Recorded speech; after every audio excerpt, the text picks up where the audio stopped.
Саламатсыңарбы кичинекей досторум? Экранга жакын келгиле, сонун кызыктуу жомокторду айтып беремин. Менин Таргыл мышыгымдагы силерди аябай сагынып күтүп атат.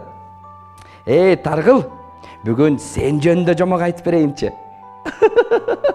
Чын эле Таргыл мышыгымдагы аябай силерди жакшы көрөт достор.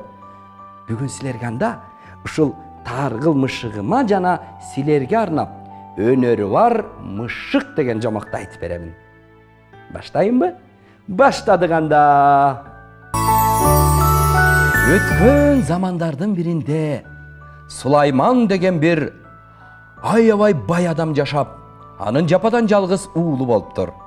Атасы уулуна кеп айтып, акыл айтып, кеңеш берсе, уулу кулак какпайт.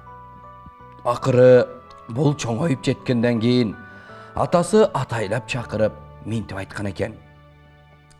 Балам, мен карыдым, өлөрүмө өтө аз калды. Сенин жалгыз жүргөнүң болбойт. Өз көзүм көрүп өтсүн. Эл журтту аралап, жакшысын жандап жүрүп, бир колукту таап келген.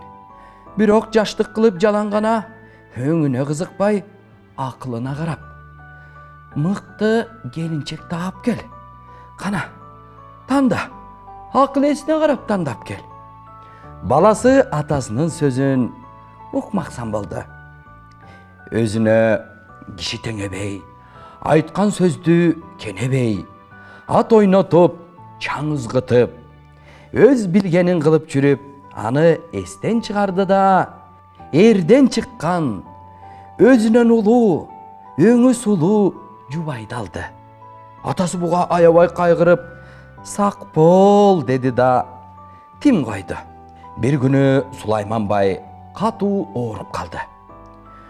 Анан өзүнүн өлөрүн билип, келинин жанына чакырып алып, сага айта турган аманат сөзүм бар, балам. Тиги менин балам жаш кылды, дүйнөгө мас кылды. Мен өлгөндөн кийин жакшы менен да, жаман менен да жүрөр. Жаман менен жүрөр, жаман менен дос болор. Ошентип жүрүп акыры оокатын түгөтөр. Өзүң эстей кой, кызым. Жер астында 7 казнам жатат. Балам аркы беркини көрүп, кагылган кезде аны ачып, оокат кылгыла. Бирок азыр эч кимге айтпа, деп казнанын ачкычтарын келинине кармата берди. Келини эч кимге айтпоого ант берди. Арадан көп күн өтпөй, баягы Сулайман бай дүйнөдөн өттү. Баласы жаман менен да, жакшы менен да жүрдү. Аны кой деп колтукка түрткөн эч ким болгон жок. Арак ичти, кумар ойноду. Ошентип 1-2 жылдын ичинде атасынан калган бүт малды жоготту. Байлык мүлктү түгөтүп бүтүрдү. Мына. Зайыбынын көңүлү бузулуп, казна жөнүндө балага такыр айткан жок. Мал мүлк түгөнгөндөн кийин эми казнаны жалгыз өзү ээлеп калууну ойлоп, күндө чыр чатак чыгара берчү. Анан бир күнү күйөөсүнө мал мүлктү арак ичип, кумар ойноп түгөттүң. Эми аш жылаңач кала турган болдук. Айла түгөндү. Акылга көнда үй жайды бирге кеңешип туруп саталы. Антпесек бүлө боло албай калдык, деп мукактанды. Күйөөсү ар ойлонуп, бер ойлонуп, акыры аялынын айтканына макул болду. Эмесе мындай кыл, деди зайыбы. Эгер бөлөк кишиге сатсак, арзан өтөт. Ошондуктан өзүбүзгө жакын байбачага саталы. Анын акчасы аябай көп. Сен барып аны конокко чакырып келгиниң, мен сонун кылып тамак даярдап турайын, деди. Күйөөсү макул болуп, байбачага барды. Байбача келди да, аны аябай булар конок кылды. Зайыбы күйөөсүн мас кылып, жығып уктатыш үчүн шараптан үздүккө боздок суна берди. Кээде байбача кашын серпип, жылмая күлүп коюп отурду. Күйөөсү мындан шеге алды да, рас эле. Мени бир нерсе кылышат окшойт деп шек санап, көзүн сүзүп уктамыш болуп, мас болмуш болуп калды. Зайыбы аны көрүп, байбачанын жанына жакын келди да, биз үй жайды сатканы жатабыз. Эгер мени өз аялың кылып алсаң, сага сатабыз. Бирок кымбат деп кыйылба. Бул жерде 7 казына бар, 7. Ачкычтары менде. Эрим аны билбейт, деди. Байбача казынаны өз көзү менен көрүп, анан макул болорун айтты. Тили катып, колуна шам алып, анан казыналарды бирден ачып, байбачага көрсөтө баштады. Анан күйөөсү акырын ордунан туруп, билдирбестен алардын соңунан ээрчип жүрүп олтурду. Атасы жыйнаган мүлктөрдү көрүп, өзүнүн өткөндөгү жоруктарын эстеп, атам мага сак бол деп мына ушуну айткан экен да. Кайрадан ордуна келип тынч жатып алды. Аңгыча байбача менен зайыбы келди да, байбача аялга: "Мен макулмун. Эртеңден калбай сатып алайын. Анан күйөөңдөн чыгып, мага турмушка чыккының" деди. Экөө сөздү бүтүрүп, байбача үйүнө кетти. Күйөөсү сыр билгизбей, эртеси үйдү сатууга макул экенин айтты. Байбача келип, ооз ачпай 10.000 дилде акча берди. Кире турган корожай таап алып, анан бошотуп берейин.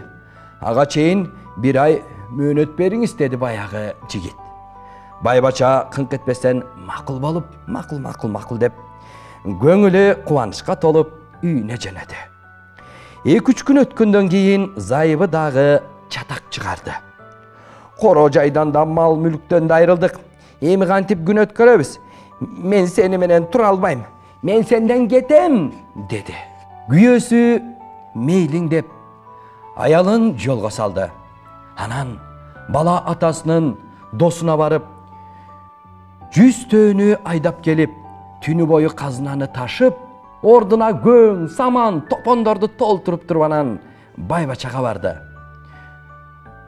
"Корожайыңыз бошоду. Көчүп кирип алыңыз, жүрүңүз" деп сөзүн айтып, өзү аяш атасыныкына көчүп кетти. Тиги аялы байбачага тийип алды. Экөө үйгө көчүп келип, казынада акча көп дешип, таң тамашага батып, ичип жеп, кумар ойноп, колундагы акчаларын бүт түгөттү.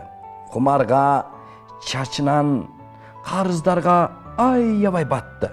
Бир күнү байбача карзына берүүгө алтын алыш үчүн баягы казынага кирмек болду.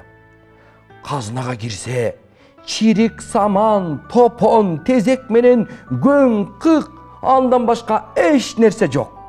Ал ачуусуна чыдабай, зайыбын өлөрчө тепкиледи да, баланын үстүнөн арызданып бийге барды. "Аялым, бала, байбача үчөөнү чакырып алып, бий сурак кылды. Анан, силер жараң корожайды соодалашкан экенсиңер. Бирок коронун ичиндеги казына жөнүндө такыр сөз болбоптур.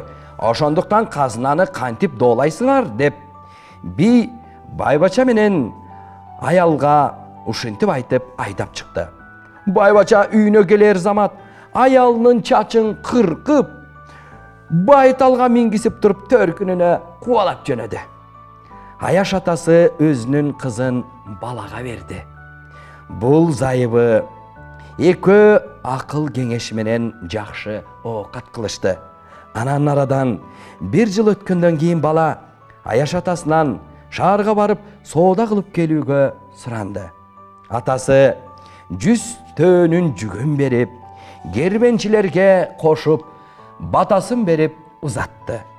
Кербенчилер күнү түнү жүрүп отуруп, акыры ээн тала эрме чөлдө баратышты. Ошондо кербен башы жолдон бир кемпир чыгып конуп кеткиле дейт.